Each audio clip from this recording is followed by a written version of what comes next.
Did you know that getting your US citizenship doesn't mean your immigration journey is permanently safe, and that the federal government can actually sue you to strip away your citizenship years after you've taken the oath?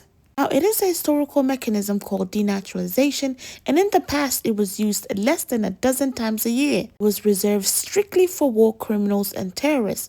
But this week, the Department of Justice and USCIS filed a massive wave of civil denaturalization lawsuit targeting everyday naturalized citizens for minor decade-old paperwork errors. Today, we are uncovering multi-pronged shutdowns of statewide green cards, a rogue ICE officer arrest, a homicide inside a federal detention camp, and a trap waiting for naturalized citizens. Stay with me. Subscribe right now, hit the notification bell to protect your family.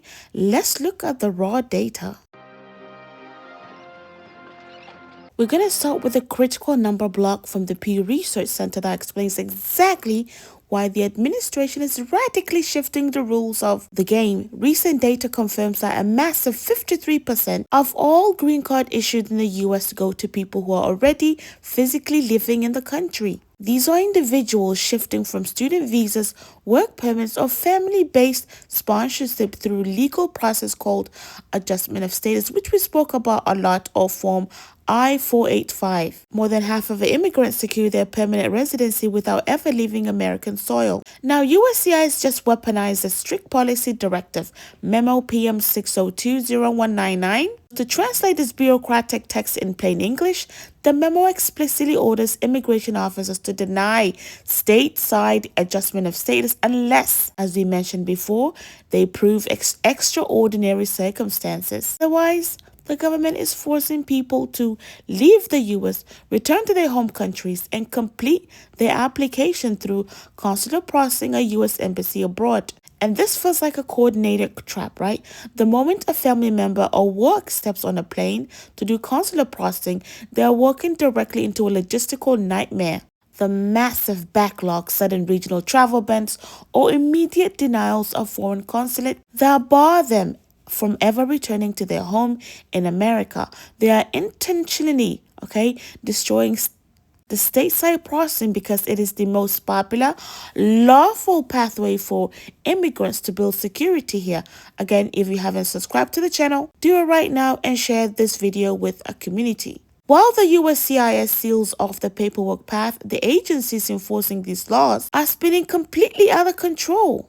In Carmen County, Texas, a Texas Ranger officially arrested an active 52-year-old federal ICE officer named Christian Castro. Castro is facing multiple felony charges, including 4 counts of second-degree assault after firing his weapon blindly through a duplex door during a rogue enforcement raid, shooting a legally permanent or present Venezuelan national in the thigh.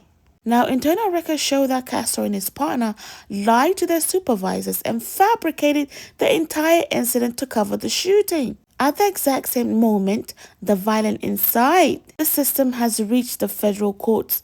A massive class action, Akari Angie versus ICE, was just filed in the Western District of Texas, targeting Camp East Montana, which we spoke about extensively as well. The massive tent city detention camp on Fort Bliss military base. The court filing details a horrific pattern of abuse highlighted by the case of Geraldo Lunas Campos, a 55-year-old Cuban father who was choked to death by guards while held in solitary confinement. The official autopsy ruled his death an homicide by asphyxia due to the neck and torso compression. This is what happens when you pour billions of dollars into an enforcement system while stripping away all judicial oversight, rogue actions in our neighborhood, and homicide in our camps. Or should I say the government camps. Now, the ultimate escalation is happening to people who think they're completely safe. The DOJ, working hand in hand with USCIS, has dramatically expanded denaturalization action across the country. Who is being targeted? Well, naturalized citizens who have held their blue passport for 5, 10, or 15 years. Under this new push, the feds are using digitized biometric database to scan the historical files, looking for anyone who might have used different variation of their name, an incorrect date of birth, or failed to disclose a minor non-violent interaction with the law enforcement decades before they became a citizen.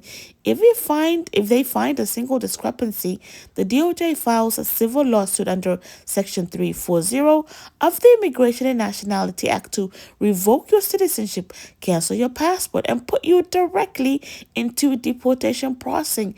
It's an absolute weaponization of a law designed to turn permanent citizenship back into deportation or deportable non-citizens, proving that this is the current environment we're living in. No status is completely considered safe right now. Now, let's look at the structural pattern. Pew Research proves that 53% of green card are won inside the country, so the government issues a memo to stop it. They want you to go back to your country and do the processing there, the adjustment of status. If you stay inside the country without status, you face an enforcement machine where agents are falsifying shootings and guards are committing homicide in camps like East Montana. And if you successfully navigate the entire system and secure your citizenship, the DOJ deploys a denaturalization lawsuit to strip it away retroactively. This is all-out war on legal immigration infrastructure. When the path to legal safety shut down from the inside and out, and even citizenships are being retroactively erased, where does immigration community turn for real? For permanent security? Share this briefing with someone who needs to hear the truth. Let's see who stayed focused for tonight's quiz. True or false? Under the new USCIS memo, PM 6020199, you can easily adjust your status stateside without showing extraordinary circumstances. Drop your answers in the comment section below. Subscribe, hit the notification bell. I leave you all in the care of Allah. Assalamu alaikum wa rahmatullahi wa barakatuh.